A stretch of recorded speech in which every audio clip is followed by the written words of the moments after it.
At 4:10 a.m. on April 29, 1903, an entire mountainside collapsed onto the sleeping town of Frank, Alberta.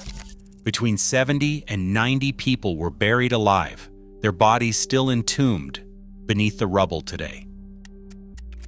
But Frank is only one of 13 ghost towns across this province that somehow still exist. Towns drowned beneath 30 meters of rising water, shattered by explosions that killed 189 miners in a single morning, or silently erased when the world simply moved on. What turned thriving Alberta communities into crumbling foundations, unmarked graves, and silence? And how did it all happen so fast? Long before sunrise, on April 29, 1903, Turtle Mountain tore itself apart. In less than 2 minutes, more than 30 million cubic meters of limestone, over 80 million tons, rushed down onto the town of Frank. The slide moved at speeds topping 100 kilometers per hour, flattening everything in its path. Houses, barns, and railway tracks vanished beneath a wall of rock up to 14 meters deep. The Crow's Nest River dammed itself in an instant, and a freight train was nearly swept away as the bridge behind it disappeared. 70 to 90 people, most asleep in their beds, were buried alive.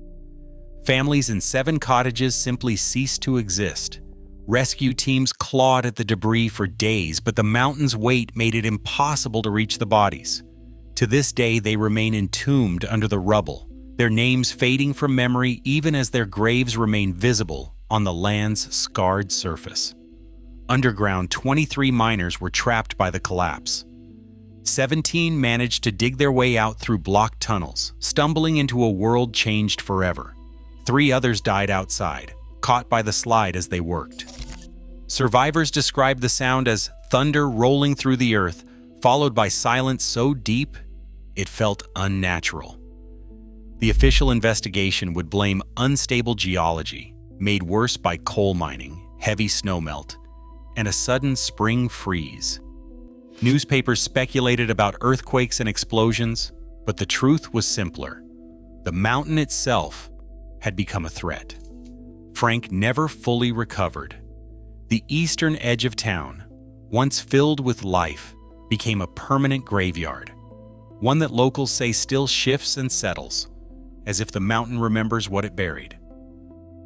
Dawn broke on June 19, 1914, with a low, uneasy rumble deep beneath Hillcrest, a mining town tucked into the Crow's Nest Pass. In the darkness, a pocket of methane gas ignited, setting off a chain reaction that swept through the mine's tunnels. Coal dust exploded in a rolling blast, flattening timbers and snuffing out every lamp. Within minutes, 189 men and boys, almost every working-age male in Hillcrest, were dead. The youngest was just 14. Most were immigrants, drawn by the promise of steady work, now lost in a single morning. Rescue crews clawed through the shattered shafts, but hope faded with each passing hour. The bodies were brought out by the cartload, too many to bury one by one.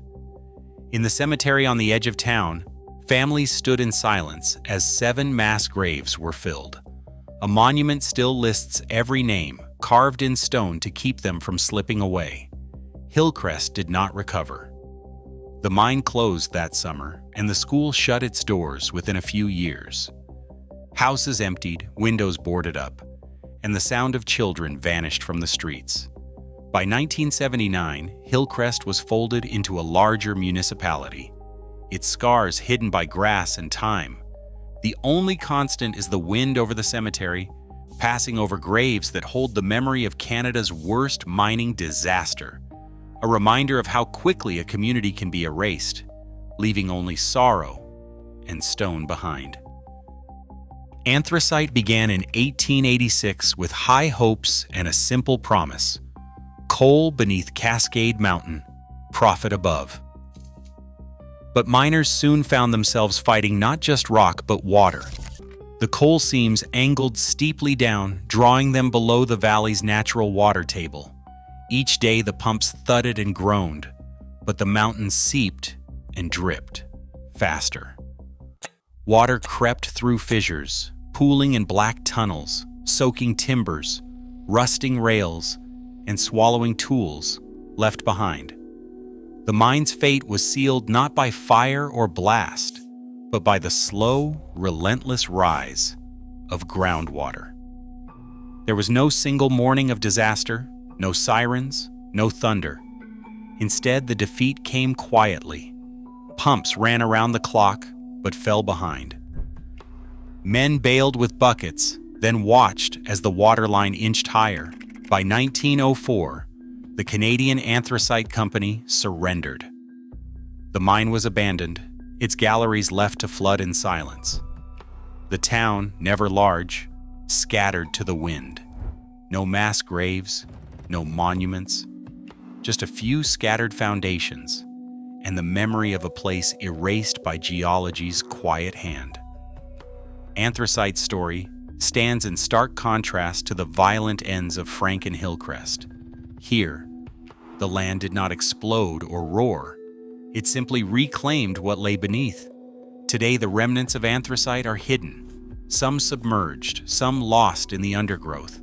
No bustling streets, no cemetery, no ghostly tipple, only the slow seep of water, finishing what ambition began. In Alberta's catalog of vanished towns, anthracite is a lesson in how the earth itself can quietly erase an entire community, leaving almost nothing behind. Bankhead glittered with electric lights when nearby towns were still striking matches in the dark. Built by the Canadian Pacific Railway in 1903, it boasted streetlights, sewers, and a company store stocked for every need. The coal seams beneath Cascade Mountain fed locomotives across the country, and the town's namesake, James Bankhead, presided over a workforce that mined hundreds of tons a day. Company houses lined the streets, each wired for power, a rare luxury in the Rockies. But prosperity came with a catch. Every home, every lamp, every paycheck belonged to the company. When workers walked off the job in 1922, demanding better wages and safer conditions, the response was swift. The strike dragged on for 2 months, and on June 17th, a notice went up. The mine would close for good. There was no coal shortage, only a refusal to yield control. By midsummer, the town emptied almost overnight. Buildings were loaded onto flat cars and sent to Banff and Canmore. Foundations, slack heaps, and a lonely cemetery are all that remain. Bankhead did not fall to disaster or geology, but to the cold logic of corporate power, its modern comforts abandoned as easily as they had arrived. Nord sits in the shadow of the Rockies, its story written in coal dust and silence. Founded in the early 20th century, the town once echoed with the clatter of rail cars and the steady rhythm of pickaxes. By the 1950s, the mines had fallen quiet, and the population slipped away, leaving behind rows of empty cottages and a hulking boarding house. Yet, unlike so many ghost towns erased without a trace, Nord found itself caught between decay and preservation. In the decades after the last coal was hauled out, the abandoned structures stood as stark reminders of the town's former life. Some buildings became storage for forestry crews, others left to the elements. Then, in 1993, the province recognized what remained as a provincial historic resource, protecting the battered tipple, rusted machinery, and the old boarding house from demolition. Instead of being swept away or converted to some other use, Nord's bones were left exposed, a rare case where a vanished community is preserved not by memory alone, but by law. The town's fate stands as a testament to how Alberta's industrial past can linger, not through repurposing, but through deliberate preservation. Its ruins holding stories no cell block could contain. In 1941, the waters of Lake Minnewanka began to rise, swallowing a community built for summer joy. Minnewanka Landing, once alive with hotels, cottages, and laughter drifting from wharves, stood directly in the path of a government-backed plan to feed the war machine. Parliament approved the Cascade Dam, knowing it would raise the lake by nearly 30 meters. enough to erase every street and sidewalk beneath the waves. Wartime urgency left little room for debate. The power was needed for explosives plants and industry, and the fate of a resort town weighed less than the promise of electricity. Chief Engineer G. Murray oversaw the project, his name stamped on blueprints that mapped out the deliberate drowning of an entire community. By autumn, the old roads disappeared under cold, glacier-fed water.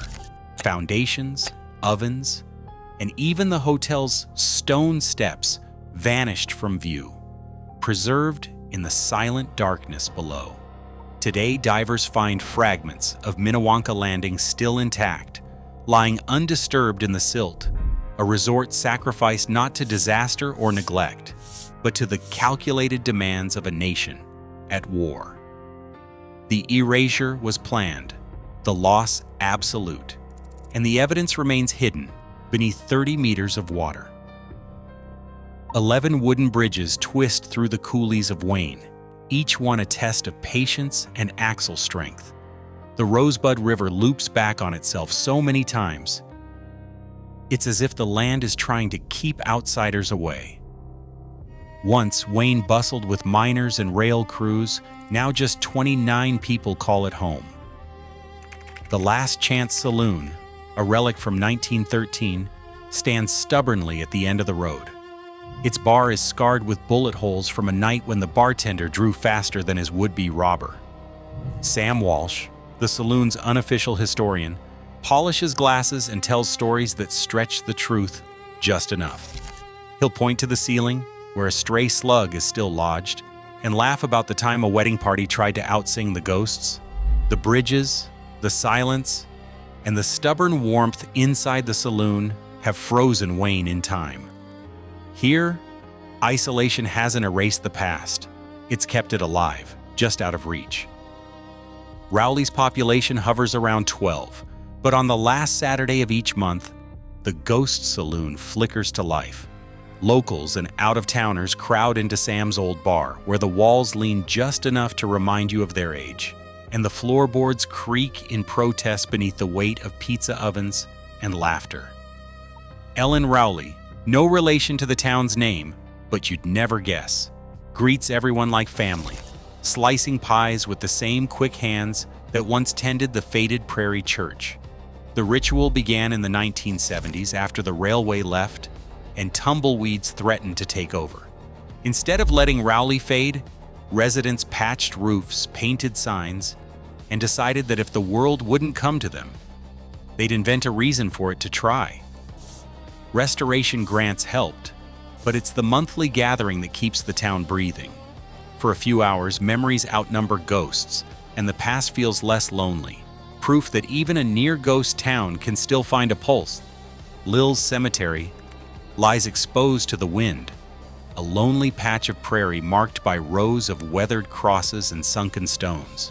Here, the names are mostly those of children, 44 in all, lost before they ever saw adulthood. In 1919, influenza swept through the settlement, striking hardest at the youngest. Families buried their sons and daughters side by side, the fresh mounds multiplying in a single season. The graves speak to a different kind of disaster, one that crept in quietly, stealing breath and hope in equal measure. Parents who had come for the promise of coal and a better life found themselves standing at the edge of the prairie, saying goodbye to what mattered most. As Lil faded, the graveyard stood as a silent witness to the cost of dreams deferred. No headstone here tells the full story, but the numbers do. 44 children, a whole generation left behind, their resting place outlasting the town that could not save them. Retlaw was born out of optimism and a clever wink, its name Walter spelled backwards, chosen to honor a CPR executive. In the early 1900s, the town flourished on the southern prairies, its grain elevators rising above a tidy grid of homes, shops, and a proud brick schoolhouse. Everything revolved around the railway. In 1923, That certainty vanished when the Canadian Pacific rerouted its main line to favor nearby Vauxhall. Trains stopped coming. Grain sat in bins, waiting for locomotives that would never arrive. Retlaw's streets emptied as families packed up, following the iron tracks to better prospects. The school closed, the post office followed, and by the 1930s, only a handful of stubborn souls remained. Today, Retlaw's church stands restored, but the rest is mostly memory, foundations in the grass, a solitary elevator marooned by the rails that once promised everything. A town was erasured, not by disaster, but by a single, silent decision far down the line. Nemaskam sits stranded on the southern prairie, a casualty not of disaster or industry, but of neglect. In 1955, Highway 4 was rerouted to cut miles east, bypassing the town entirely. The road that once brought neighbors and commerce now sweeps wide, leaving Nemaskam marooned in a sea of wheat and wind. The last train left decades earlier, but it was the highway's absence that finished the job. By 1970, not a single resident remained. The grain elevator, painted red, a landmark for miles, stood alone beside the empty tracks, its doors banging in the wind. For years, it was the only sign that a community had ever existed here. Now, even that elevator is gone. What's left are broken sidewalks, scattered foundations, and a silence that deepens with each passing year. The prairie reclaims everything, but Nemaskam's emptiness feels deliberate. A town erased not by violence or flood, but by the quiet decision to go around. Turtle Mountain watches over Frank with a restless eye. After the slide, the question was never if the rocks might move again, but when. More than a century later, the threat still lingers. Scientists have wired the mountain with over 80 sensors, buried in cracks, perched on slopes, listening for the faintest shudder. These instruments track every tremor, every shift in groundwater, every whisper of stone against stone. Data streams out in real time, feeding computers that measure risk by the minute. Some sensors blink every few seconds. Others send silent warnings only when something changes. The mountain's scars are mapped in numbers now, but the risk is never zero. Reports warn of a slim chance, a sudden collapse, another slide that could sweep through Bellevue or cut off the highway in an instant. Emergency plans sit ready, evacuation routes marked, but the mountain gives no promises. Frank's tragedy taught Alberta to watch, to measure, to never forget what lies beneath the surface. The danger remains, silent and unresolved, as if the land itself remembers and waits. Even now, Alberta's ghost towns linger on the edge of erasure, silent proof that ambition can vanish overnight and disaster leaves scars that never heal. As wildfires, shifting economies, and climate extremes threaten new communities, these ruins warn us, nothing built is ever truly permanent. Listen closely, and you'll hear the echoes of lives uprooted, reminding us how fragile the line is between thriving and forgotten. Share your thoughts on these haunting remnants below.